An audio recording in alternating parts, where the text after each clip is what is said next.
స్వామి శరణమయ్యప్ప. ఇన్ని రోజులుగా వెయిట్ చేస్తున్న పులిమేడ అయితే వచ్చేసింది స్వామి.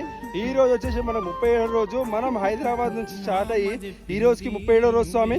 మనం అయితే 5 స్టేట్లు దాటుకొని ఈ రోజు అయితే 5 కొండలాగా అయ్యప్ప స్వామి కొండ పైన ఉండి ఇంకా మరి కాసేపులో అయ్యప్ప స్వామిని దర్శనం చేసుకుంటాం స్వామి. స్వామి శరణమయ్యప్ప. చాలా సంతోషంగా ఉన్నది. శ్రీ ధర్మశాస్త్ర పాదయాత్ర బృందంలో రావడం మా అదృష్టంగా భావిస్తున్నాం స్వామి. ఇందులో మా గురుస్వాముల పేర్లు జాదవ్ వెంకటేష్ యాదవ్, గడ్డం వెంకటేష్ యాదవ్, చిట్టరామ గురుస్వామి ఆధ్వర్యంలో మనమైతే వచ్చాం స్వామి. ఇదైతే చాలా హ్యాపీనెస్ స్వామి. మేమైతే ఈ రోజుతోని ఇంత పెద్ద అడవిలో ఈ పులిమేడ దారిలో మనం నడుస్తున్నామంటే అయ్యప్ప స్వామి అనుగ్రహం ఉండాలి స్వామి. స్వామి ఇలా పులిమేడ దారిలో మీకు ఎప్పుడు ఎలాంటి డౌట్ ఉన్నా కానీ నాకు ఇన్స్టాగ్రామ్లో మెసేజ్ చేయొచ్చు స్వామి. ఎంపీ మనోజ్ నేత అని ఉంటుంది. అలానే మా యూట్యూబ్ ఛానల్ని సబ్స్క్రైబ్ చేసుకోండి స్వామి. ఈ యొక్క అడ్వెంచర్ని ఒకవేళ పర్సనల్గా ఎక్స్పీరియన్స్ చేయకపోయినా కానీ మన వీడియోల ద్వారా మనం ఎక్స్పీరియన్స్ చేస్తున్నట్టుగా మనమైతే వీడియోస్